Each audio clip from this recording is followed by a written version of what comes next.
നീയോ പ്രാർത്ഥിക്കുമ്പോൾ അറയിൽ കടന്ന് വാതിലടച്ച് രഹസ്യത്തിലുള്ള നിന്റെ പിതാവിനോട് പ്രാർത്ഥിക്കുക.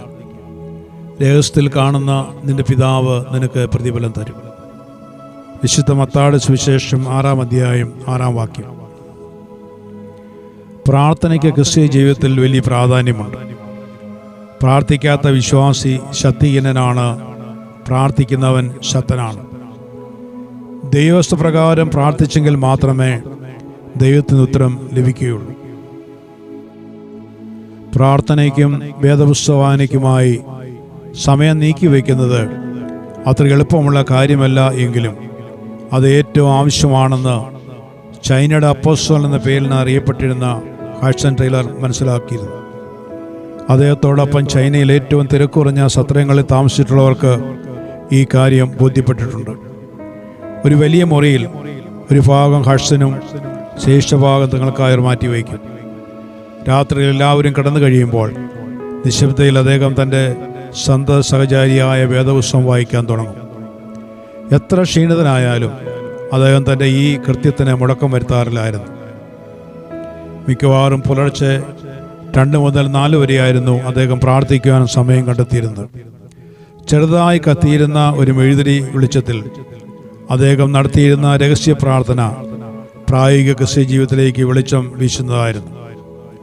വെറും $10 ചൈനയിൽ തൻ്റെ വേല ആരംഭിച്ച അദ്ദേഹം ദൈവത്തിനു വേണ്ടി വൻകാര്യങ്ങൾ ചൈനയിൽ ചെയ്യുവാൻ ഇടയായി.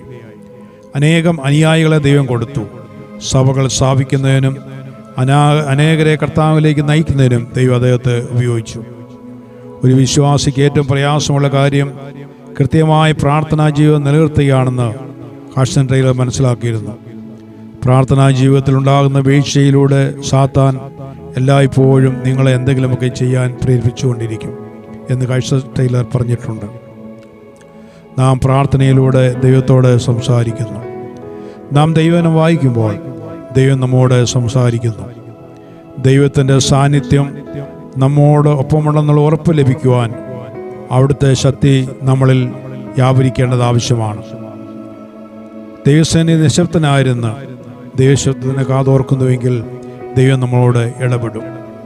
ദൈവസേന ഇരുന്ന് വചനം വായിക്കുക. ദൈവം നമ്മിൽ നിന്നും എന്താവശ്യപ്പെടുന്നുവെന്ന്, അവിടെ നിങ്ങൾക്കായി എന്ത് വാഗ്ദാനം ചെയ്തുവെന്നും അതിൽ നിന്ന് മനസ്സിലാക്കാം. അത് നമ്മളെ ശക്തീകരിക്കുന്നതിനും ധൈര്യമായി ജീവിതത്തിൽ മുന്നേറുന്നതിനും സഹായിക്കും. കർത്താവായ യേശു ക്രിസ്തു രഹസ്യ പ്രാർത്ഥനയ്ക്ക് കൊടുത്തിരിക്കുന്ന പ്രാധാന്യത്തെ സംബന്ധിച്ചാണ് നാം കുറിവാക്യം വായിച്ചത്. രഹസ്യ പ്രാർത്ഥന ഇല്ലാത്തവർക്ക് ക്രിസ്തീയ ജീവിതത്തിലെ യാതൊരു രംഗത്തും വിജയിക്കുവാൻ സാധിക്കുന്നതല്ല. രഹസ്യ പ്രാർത്ഥനയിലൂടെയാണ് ക്രിസ്തീയ ജീവിതത്തിന് ആവശ്യമായ ശക്തി സംഭരിക്കാൻ സാധിക്കുന്നത്. അബ്രഹാം തുടങ്ങി ആദ്യ പിതാക്കന്മാർ, ദാവീദ്, നമ്മുടെ കർത്താവായ യേശു ക്രിസ്തു, അപ്പോസ്തലനായ പൗലോസ് തുടങ്ങി ആദ്യമേ ക്രിസ്ത്യാനികൾ പ്രാർത്ഥനയിലൂടെ ദൈവഹിതം മനസ്സിലാക്കി അനുഗ്രഹിക്കപ്പെട്ടവരാണ്. ജീവിതത്തിലുണ്ടായ അനേക പ്രതിബന്ധങ്ങളെ അവർ നേരിട്ടത് പ്രാർത്ഥനയിലൂടെയാണ്. ജയിലിൽ നിന്ന് വിടുതൽ പ്രാപിച്ചത് പ്രാർത്ഥനയിലൂടെയാണ്. നാം പ്രാർത്ഥിക്കുന്നുവെങ്കിൽ ഇന്ന് അഭിമുഖീകരിക്കുന്ന പ്രശ്നങ്ങളുടെ മുമ്പിൽ ധൈര്യമായി നിൽക്കുവാൻ ദൈവം നമുക്ക് കൃപ തരും. നമുക്കും പ്രാർത്ഥനയിലൂടെ വൻകാര്യങ്ങൾ നേടിയെടുക്കാൻ ശ്രമിക്കാം.